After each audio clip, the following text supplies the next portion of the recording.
Hello everyone, welcome back to my YouTube channel. This is me Swarna and I hope all are doing good, safe and sound. So guys, आज की video में मैं आपको बताने वाली हूँ कि आपको रेज्यूमे कैसे प्रिपेयर करना है कैबिन क्रू के लिए, ठीक है। तो आप जितने भी कैबिन क्रू के एस्पिरेंट्स हैं, आप सभी को के लिए ये वीडियो बहुत इन्फॉर्मेटिव होने वाली है, क्योंकि इसमें मैं आपको बताऊंगी कि रेज्यूमे में आपको क्या लिखना है और क्या नहीं लिखना है, ठीक है। तो दोनों चीज़ें आपको आज पता चल जाएगा कि क्या लिखना है और क्या नहीं लिखना है, क्योंकि रेज्यूमे जो होता है बहुत बड़ा इंपॉर्टेंट चीज़ होता है, आपके सिलेक्शन के लिए बहुत इंपॉर्टेंट रोल प्ले करता है। तो चलिए टाइम वेस्ट नहीं करते और फटाफट से वीडियो पे आते हैं, टॉपिक स्टार्ट करते हैं। तो सबसे इंपॉर्टेंट चीज़ आपको क्या करनी है रेज्यूमे में, ठीक है। सबसे पहले आपको अपने रेज्यूमे में अपना नाम लिखना है, ठीक है। बोल्ड कैपिटल लेटर्स में आपको अपना नाम लिखना है, आप स्क्रीन पे देख सकते हैं। तो सबसे पहले आपको नाम लिखना है और अंडर योर नेम, अपने नाम के नीचे आपको कुछ चीज़ें लिखनी है जो बहुत ही इंपॉर्टेंट है। क्या लिखनी है?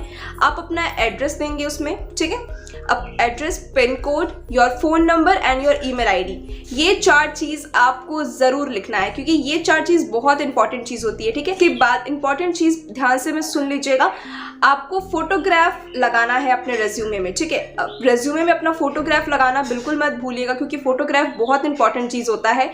और आपको फ़ोटो कैसा लगाना है वो मैं आपको बताती हूँ। देखिए, आप जो फ़ोटो क्लिक करवाओगे, आप कोशिश क्या आपको यही चीज़ें करनी है। आप फोटोग्राफ फॉर्मल ड्रेस में लगाइएगा, ठीक है। फॉर्मल, एकदम फॉर्मल अटायर होना चाहिए। आप सभी को पता है कि कैबिन क्रू का यूनिफॉर्म क्या होता है, शर्ट होता है। तो आप जो फोटोग्राफ क्लिक करवाओ वो आप शर्ट में करवाना, ठीक है, फॉर्मल शर्ट में क्लिक करवाना। गर्ल्स के लिए भी यही चीज़ है और बॉयज़ के लिए भी यही चीज़ है कि आप फॉर्मल ड्रेस में फोटोग्राफ क्लिक करवाना और कोशिश करना कि जैसे आप इंटरव्यू के लिए तैयार होके इंटरव्यू देने जाते हैं, एकदम वैसे ही अटायर में, वैसे ही मेकअप, वैसे ही सब कुछ करके आप फोटोग्राफ क्लिक करवाइएगा, क्योंकि वो बहुत अच्छा लगेगा, ठीक है। क्योंकि फोटोग्राफ बहुत इंपॉर्टेंट चीज़ होता है, बहुत इम्पैक्टफुल चीज़ होता है, ठीक है। तो आप एकदम वैसे ही अटायर में एकदम अच्छे से ड्रेसअप होकर के फ़ोटो क्लिक करवा करके अपने रेज्यूमे में आपको फ़ोटो लगाना है, ठीक है। क्लियर हो गया, फोटोग्राफ भी क्लियर हो गया। उसके बाद आपको क्या करना है, सेकंड पॉइंट जो है, आपको अपने नेम और ये सारी चीज़ें लिखने के बाद सेकंड पॉइंट में आपको लिखना है योर करियर ऑब्जेक्टिव, ठीक है। करियर ऑब्जेक्टिव बहुत इंपॉर्टेंट होता है और करियर ऑब्जेक्टिव का मतलब ये होता है गाइज कि आपका क्या ऑब्जेक्टिव है, आपका क्या मोटिव है, क्या गोल है, आप कैसा रिलेशन बनाना चाहते हैं उस ऑर्गेनाइजेशन के साथ, उस एयरलाइन के साथ आप कैसा कनेक्शन बनाना चाहते हैं, वो होता है करियर ऑब्जेक्टिव, ठीक है।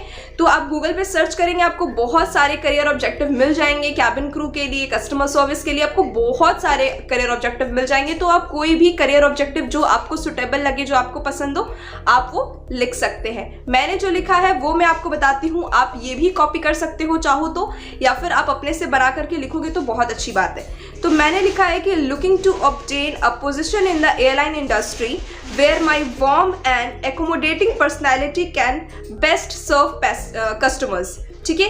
ये मैंने अपना करियर ऑब्जेक्टिव लिखा है, आप स्क्रीन पे देख सकते हैं। तो आप ये भी कॉपी कर सकते हैं इफ़ यू वांट, अदरवाइज आप अगर अपने से बना करके लिखते हैं तो और भी अच्छी बात है, ठीक है। तो आफ्टर योर करियर ऑब्जेक्टिव के बाद आपको क्या लिखना है वो मैं आपको बताती हूँ।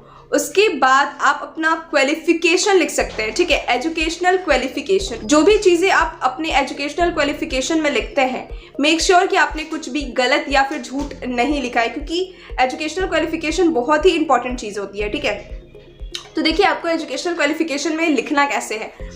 सबसे पहले अगर आपने अपना ग्रेजुएशन कंप्लीट किया है तो आप सबसे पहले अपने ग्रेजुएशन के बारे में लिखिए, ठीक है। अबाउट योर ग्रेजुएशन, कि आपने ग्रेजुएशन कहाँ से किया है, कौन से कॉलेज से किया है। If you want to add your percentage of graduation तो आप अपना परसेंटेज भी ऐड कर सकते हैं। उसके बाद आप अपने 12th के बारे में लिखिए, एक सीरीज में आपको लिखना है, ठीक है। ऐसा कुछ भी, मतलब मैंने बहुत सारे कैंडिडेट को देखा है कि वो पहले 12th लिखते हैं, फिर 10th लिखते हैं, फिर ग्रेजुएशन लिखते हैं, फिर पोस्ट ग्रेजुएशन लिखते हैं, तो वो अच्छा नहीं लगता है। एक सीरीज में अगर आप लिखोगे तो वो बहुत अच्छा लगेगा, ठीक है। तो सबसे पहले अगर आपने ग्रेजुएशन कंप्लीट किया तो अपने ग्रेजुएशन के बारे में लिखिए, और अगर आपने ग्रेजुएशन कंप्लीट नहीं किया है तो आप देख सकते हैं कि मैंने अपना रेज्यूमे में कैसे लिखा है, ठीक है। तो मैंने लिखा है अपने मास कम्युनिकेशन के बारे में, क्योंकि मैं मास कम्युनिकेशन की स्टूडेंट हूँ, मैं ग्रेजुएशन मास कम्युनिकेशन से कर रही हूँ। तो मैंने लिखा है pursuing journalism and mass communication, क्योंकि मैं परस्यूइंग कर रही हूँ, मेरा अभी कंप्लीट नहीं हुआ है डिग्री, तो मैंने परस्यूइंग लिखा है। अगर आप भी परस्यू कर रहे हो, आपकी कंप्लीट नहीं हुई है ग्रेजुएशन, तो आप लिख सकते हो परस्यूइंग, और जो आपने कोर्स कर रहे हो आप वो लिख लेना, ठीक है। उसके बाद after your graduation you can write about your intermediate like your 12th। आप अपने 12th के बारे में लिखोगे एंड आप अपने 12th का मार्क्स लिख लीजिएगा, ठीक है। अगर आपके मार्क्स अच्छे हैं और आप चाहते हो शो करना तो अपने 12th का मार्क्स ज़रूर लिखिएगा, क्योंकि देखिए सारे एयरलाइंस में तो नहीं, but if you want to apply for Vistara airlines के लिए 60% मार्क्स मैंडेटरी होता है, ठीक है। क्योंकि आप जब इंटरव्यू देने जाओगे विस्तारा में तो सबसे पहले वो आपसे पूछेंगे कि 60% मार्क्स है ना, तो 60% अगर आपके हैं तो आप विस्तारा के लिए अप्लाई कर सकते हो। आप अपना मार्क्स ज़रूर लिखिएगा, ठीक है। चाहे आप किसी भी सर्टेन एयरलाइन में अप्लाई कर रहे हो, मैटर नहीं करता, क्योंकि बाकी एयरलाइन का जहाँ तक मुझे नॉलेज है, इफ़ यू आर अबव 35%, अगर आपको 35% से ज़्यादा आया है तो आप एलिजिबल हो किसी भी एयरलाइन में अप्लाई करने के लिए। सिर्फ विस्तारा में ऐसी चीज़ें हैं कि आपको 60% मार्क्स होना चाहिए, बाकी किसी एयरलाइन में कोई रिस्ट्रिक्शन नहीं है, ठीक है। तो 12th में आप अपना मार्क्स लिख सकते हो। उसके बाद you can write about your 10th, ठीक है। तो ग्रेजुएशन हो गया, 12th हो गया, 10th हो गया, और अगर आपने पोस्ट ग्रेजुएशन किया है तो सबसे पहले आप अपने पोस्ट ग्रेजुएशन के बारे में लिखोगे, उसके बाद ग्रेजुएशन, उसके बाद 12th, उसके बाद 10th, ठीक है। तो वो एक सीरीज में आप लिखोगे। क्लियर हो गया। एजुकेशनल क्वालिफिकेशन के बाद मूविंग फॉरवर्ड, उसके बाद आपको क्या लिखना है उसके बाद आपको लिखना है लैंग्वेज के बारे में। आपको कौन कौन सा लैंग्वेज आता है, लाइक आप कौन कौन से लैंग्वेज बोल सकते हो। लाइक मुझसे अगर मैंने क्या लिखा है, तो मुझे सिर्फ इंग्लिश और हिंदी आती है, टू बी वेरी ऑनेस्ट। मुझे इन दोनों लैंग्वेज के अलावा कोई और लैंग्वेज नहीं आती है। मैं अभी सीख रही हूँ फॉरेन लैंग्वेज, अगर मैं सीख जाऊँगी तो मैं वो ज़रूर लिखूँगी, ठीक है। तो अगर आपको कोई भी अदर लैंग्वेज आती है, लाइक इंग्लिश, हिंदी, बंगाली, कोई भी अदर लैंग्वेज आती है आपको, तो वो आप ज़रूर लिखना, क्योंकि कैबिन क्रू जॉब रोल के लिए आपको जितने अदर लैंग्वेजेस आते हैं वो उतनी अच्छी बात होगी, ठीक है। तो आपको जो भी लैंग्वेजेस आते हैं आप वो लैंग्वेज लिख सकते हो, like English, Hindi, what ever language you know, आप वो लिख लेना, ठीक है। आफ्टर लैंग्वेज के बाद आपको क्या लिखना है, आप अपना पर्सनल डिटेल्स लिखना है आपको, ठीक है। पर्सनल डिटेल्स आपको लिखना है, ठीक है। आप पर्सनल डिटेल्स के लिए क्या कर सकते हो कि आप एक कॉलम बना लीजिएगा, ठीक है।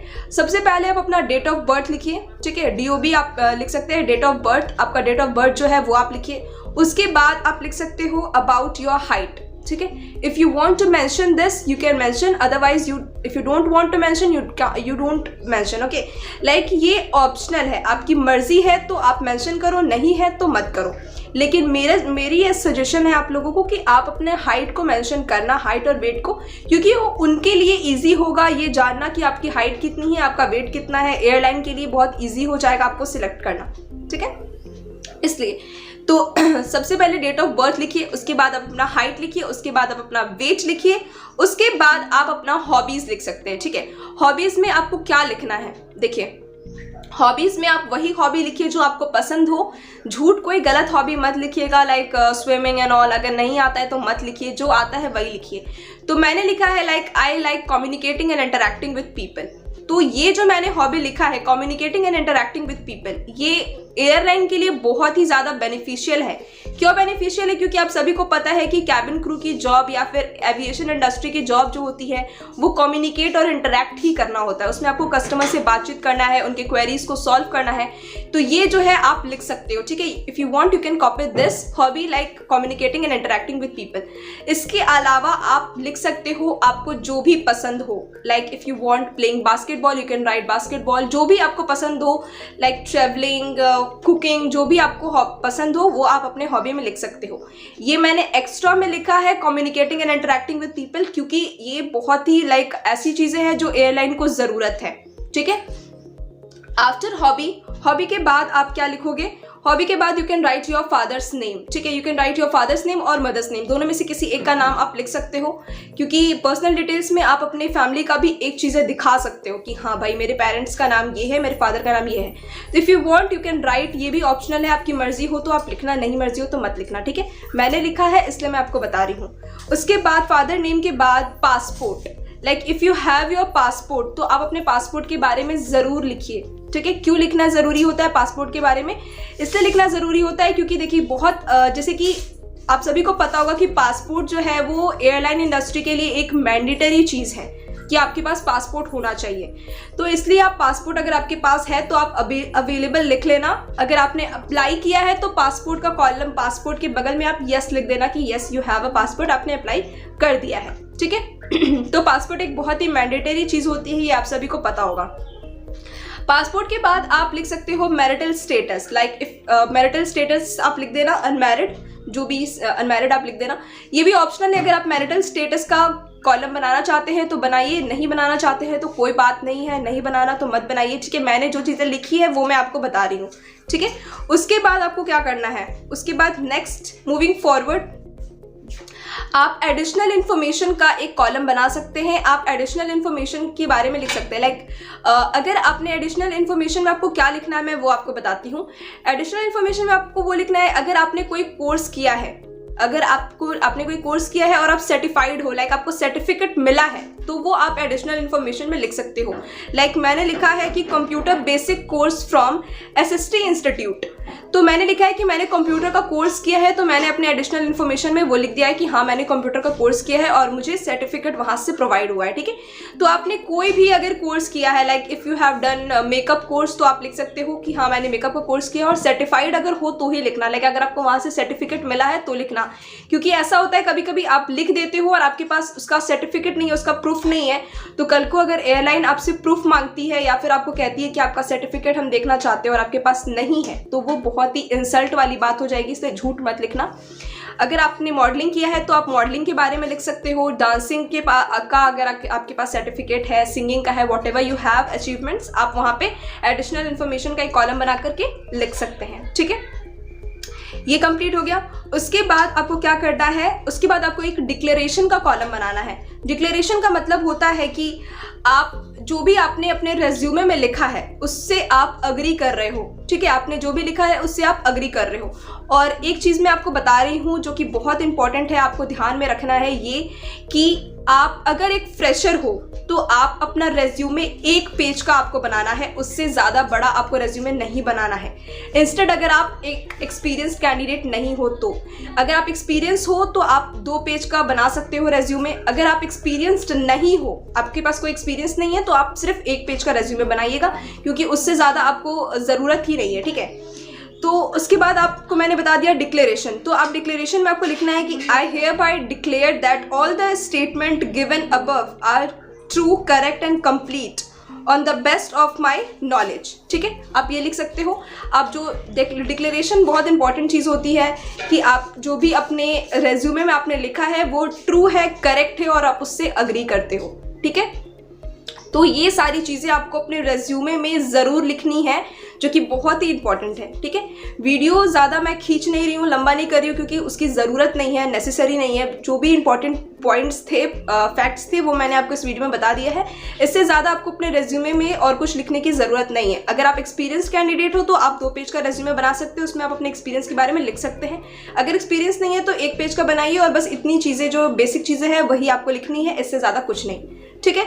तो आई होप आपको वीडियो पसंद आई होगी। वीडियो पसंद आई तो चैनल को सब्सक्राइब करना है, वीडियो को लाइक करना है, और ताकि बेल आइकन को प्रेस कर दीजिएगा, ताकि जो भी मैं एयरलाइन से रिगार्डिंग वीडियोस को अपलोड करूँ उन सभी वीडियोस की नोटिफिकेशन आपको मिलती रहे। सो मिलते हैं नेक्स्ट वीडियो में, बाय बाय।